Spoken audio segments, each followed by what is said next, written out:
Hello and welcome back, and that is right, we're looking at another Asustor NAS today. We're looking at a new entry into the Drivestor series. Now the Drivestor series, for those that aren't aware, is the more affordable range of solutions from Asustor. It takes advantage of 64-bit ARM processors and presents them in a way that you can take advantage of pretty much all of the software applications and abilities of ADM recently released in version 4, and does it at a slightly more affordable price point than the currently already fairly affordable Pro series that we talked about already.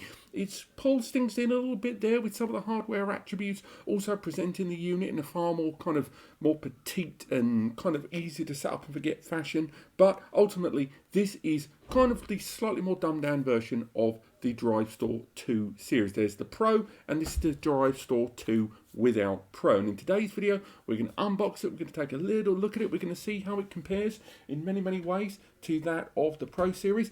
Over here, we're going to talk about what it can do, some of the things it can't do, and ultimately talk about what is the difference between it and the Pro. So, straight away, let's get into this.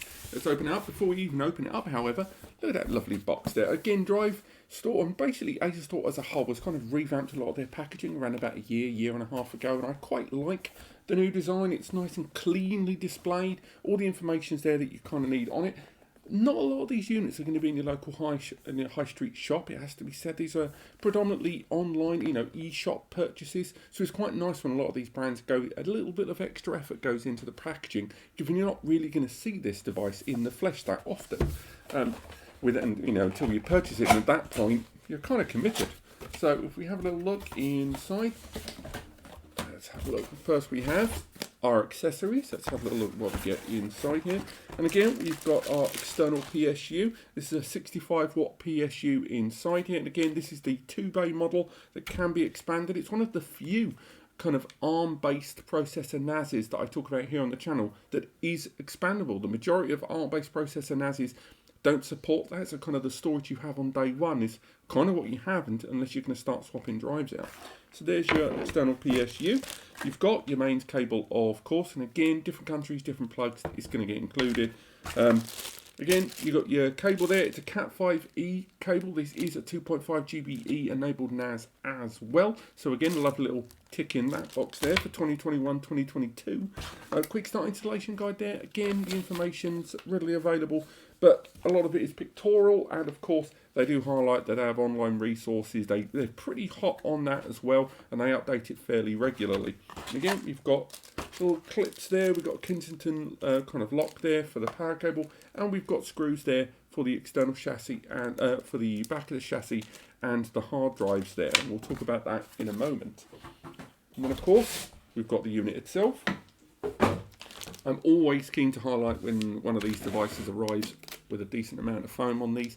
Again, it's an easy way in which some brands will cheapen it up and not think too much about the external kind of protective packaging, but these things travel globally, and a tiny fracture in some of these boards inside here might not be noticed on day one, but as you have the system running in your lifespan, and as that backup system's running here in the background, the last thing you want is some silent little threat knackering your device long term. So I will praise any brand that goes the extra mile to properly protect one of these things in transit. I've seen too many times when some of the brands behind me maybe cut a few corners on that to keep things nice and tight and mass shipping. I hate seagulls. So let's have a little look inside. Again, get this out of its packaging there. Let's go for the best way to do this. Again, nice and neat packaging here, which I'm about to ruin. Have a look inside there, and we have the chassis. And of course, we love doing it. Let's get that plastic off of there. I'm sorry this is near the mic. Lovely shiny front of the chassis there. Now, again, this is the 2-bay there, the Drivestor 2. It knocks around for about 150 quid. And again, the price difference between this, the Drivestor 2 and the Drivestor 2 Pro over here, the price difference is about 60 to 70 quid, depending on where you shop around. So what exactly is the price difference made up of? What are you getting extra for that money? Well, first and foremost, they have the same CPU. It is that Realtek ARM processor we talked about before, the RTD1296, or a quad-core 1.4 gigahertz processor there. And again, that is a 64-bit ARM processor as well, which is very, very important. For those that aren't aware, ARM processors take commands that are handed to the CPU and the CPU has them in a compressed form and is able to action them. Normal x86 64-bit processors can take much longer and more complex commands and action them with high efficiency, but ARM-based processors that are generally utilized in mobile phones, tablets, long-life battery devices, routers and more.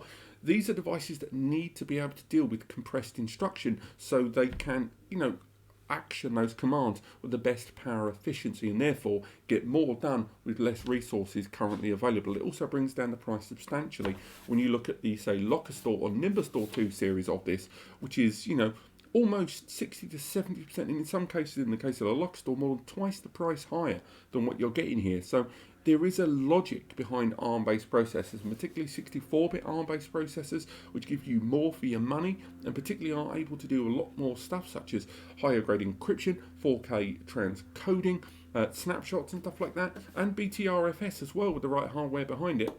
Again, ARM-based processors are very useful. Do bear in mind you do need a certain degree of hardware to support BTRFS, so it's worth bearing that in mind. Of course, even on the ARM-based processors, there is a threshold there. Now, alongside that RTD1296 processor there, this system also has 1 gig of DDR4 memory. It's soldered, you can't upgrade it, and that's the first big difference with this other device behind me here, arriving with 2 gig of memory. So twice the memory in that more expensive box. Now, another thing you may have noticed about the design of this is there's no trays. This system doesn't support hot swapping. It doesn't have the trade removable front that this device here has. So again, you can remove that, and there's the trays inside there that allow you to hot swap drives on the fly in case of needing to replace a drive or introduce larger drives gradually. That's not a feature that's currently available on this device at all.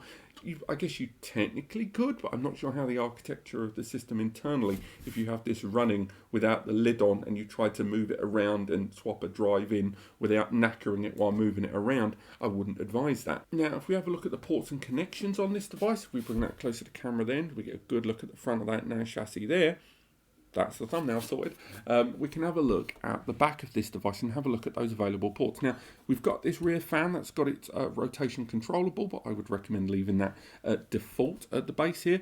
We've got that red RJ45 port there, and that's a 2.5 GBE port there that can support up to 260 to 270 megabytes per second. And given this is a 2-bay that supports SATA, hard drives, and SSD, it's going to be more than easy to saturate that connection, but you will need to have a 2.5 GBE switch at least, or a 2.5 GBE equipped system.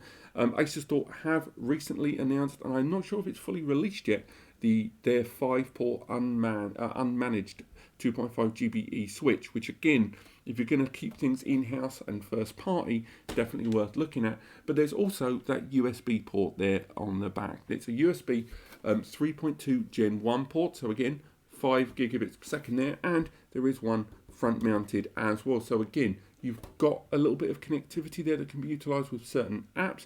A few containers let you take advantage of that, but predominantly these are going to be utilized by USB storage. That's going to be adding a USB drive to add to your backup strategy and utilize the inbuilt software inside here that can be synchronized with utilizing cloud backups, localized backups with, again, USB or client, desktop, Mac, Android phones, everything, iPhones, you name it, you can back up to this, and it can back up to other sources as well. But just having those USB ports there allow you to add additional kind of external storage, but also add another tier to the backup strategy that you can add and remove and have the backup action as soon as it's connected, or on a scheduled time managed or daily or weekly or monthly schedule. There isn't any USB 2 ports there. There's no additional USB 3.2 Gen 2, which again, normally I might rag this device for, but given its more limited chipset on that ARM-based processor, and of course that price point, it's very hard to come down very hard on that.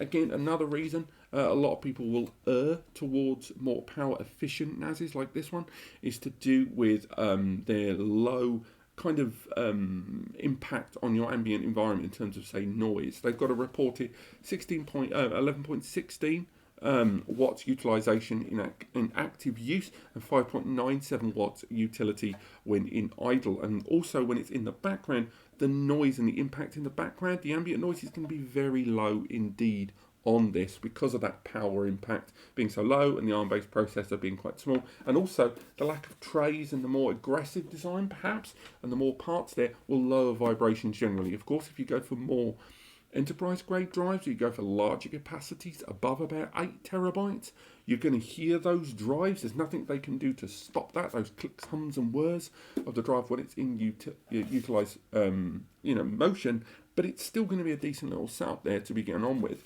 I've also got to mention there is that little port there on the front, which I believe is either a USB backup button or an active button. Again, hopefully the comments on screen will correct me there what that is. There's LEDs there on the top that give us real-time information about the internal storage and of course the health of those drives and of course network activity, volume activity and just the system as a whole. And there is ventilation based on the base there, and we have that rear mounted fan, but ventilation isn't massive around this device. Again, it is that kind of low impact they're going for on this device, and again that lack of hot swap or introduction of other drives. This is very much the sort of device that they're expecting you to set up and then carry on and do your thing. So let's have a little look about the inside here. Let's get that screwdriver ready.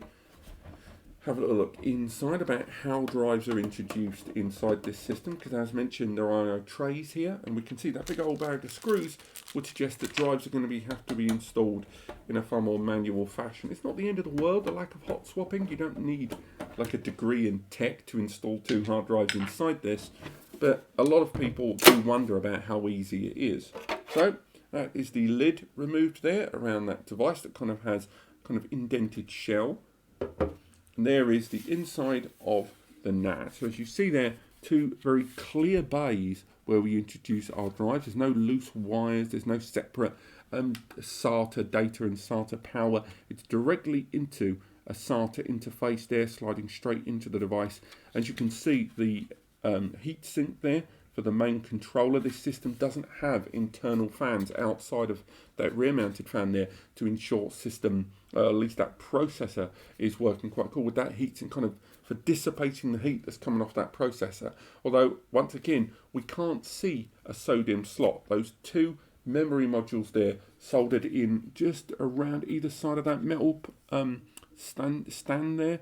Those 2 chips there are 512 gigabytes each of memory there of DDR4. Again, it's a nice clean setup. If we grab the hard drives there behind me, put that one sliding in there, hopefully do that smooth, and again the drives slide in, but of course you want to secure it either side of there.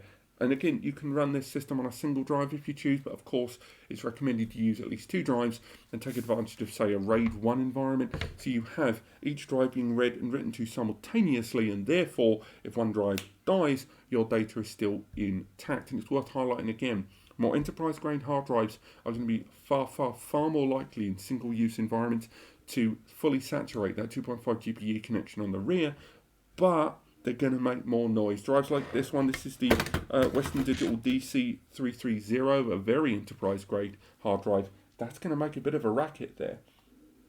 So moving slightly away from the hardware, we can talk a little bit about ADM. For those that aren't aware, ADM is Asustor's own software and graphical user interface on this. It allows users to locally over the network or remotely over the internet interact, configure, and basically make the most of their device. ADM was upgraded very recently to version 4.0. We're going to do a full overview of that on this channel, utilizing a couple of different Asustors as well, to give you some idea about the difference between its utilization on, say, an Intel-based CPU, or taking advantage of an ARM-based processor to let you know what's included and what isn't. ADM has really improved over the last few years in my eyes. As little as 2.5 years ago, one of my biggest gripes with it was that the software didn't feel as responsive as some of the other ones we see in DSM and QTS, and also that their app center seemed a little bit flooded with kind of lots and lots of third-party apps and not a lot of first. They have remedied a lot of that. The software itself feels a lot tighter. The amount of services included, not only for multimedia, where they've really improved things on that one as well, and its pickup and indexing, but also with regards to backup management snapshots, and just the overall responsiveness of utilizing an improved kernel in that GUI is felt when you're utilizing it. It's worth also remembering that third-party tools are supported on this, from Docker for your container applications there to be utilized on it. There's a lot of server and third-party email stuff on there as well. There is a large number of apps available from ADM, but the real focus there is that Asustor have listened to people, and there's a lot more first-party stuff on there. Now, this CPU is not graphically embedded. This isn't an HDMI equipped system. So things like Asustor's Portal application, which is their HDMI out, kind of parallel a graphical user interface that allows you to attach KVM, keyboard video mouse setups, and interact in a third-party way. A third entry way on the system. But you can still kind of access a lot of these features and services remotely on your desktop, taking advantage of those container applications that we talked about earlier on. Now, again, it has to be taken into perspective about the system and its hardware architecture inside. That losing of 1 gig of memory over the Pro version, if you're going to be a low-level user, if you're using this for DLNA media center stuff, you're not really going to notice it. If you're going to use this for day-to-day backups or backing up several systems or just having a shared drive for everyone, you're not really going to notice the difference of that 2 gig. Where you're going to notice the difference in 2 gig of memory over 1 gig of memory is going to be at the extent to which you could use them. So the number of IP cameras you can use in the surveillance center application, 4 camera licenses included, the number of shared folders, the number of accounts, the extent to which you can do things will be clipped, and not just within individual applications, but simultaneous application services and connected client users.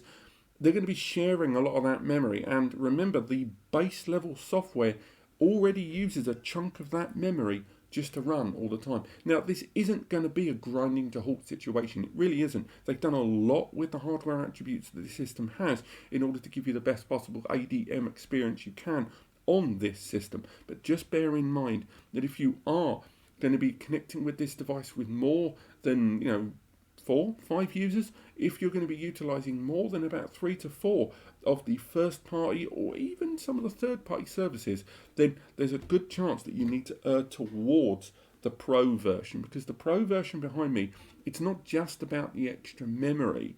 That extra memory there opens up a lot more services. It opens the door again to the likes of BTRFS, the number of connected hardware systems that you can add to it, and basically the extent to which you can use it, and therefore the longevity of the product long term.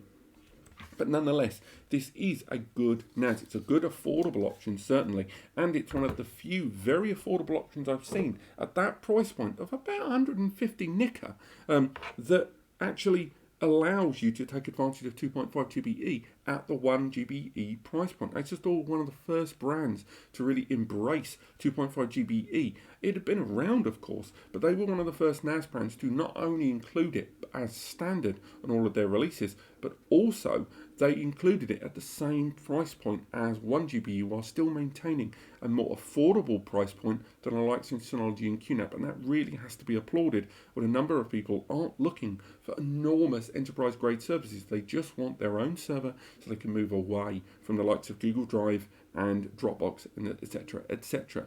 And with this system integrating with a number of those services in a synced capacity, or even allowing you to back up some of those SaaS software as a service platforms within your own server, and synchronize and communicate data with them, there's a lot going for this device that I think a lot of people who look at Asustor's ADM platform just aren't aware of right now, just how far forward they've brought these things. So do stay tuned for my overview and full review of ADM 4.0 coming very, very soon. But this has been the Drivestor 2 from Asustor. We've got a full review over on NAS Compares. Hopefully it's linked in the description. It should be live in the next day or so, so fingers crossed it's out at the same time as this video. Otherwise, give me a day or so. Thank you so much for watching. If you want to learn more, again, links in the description, or I've done a whole back catalogue of videos on Asustor, so click like if you've enjoyed the video so I know what I'm doing right and I can make each video better than the last, and of course click subscribe and the bell to be notified as more videos come out on new releases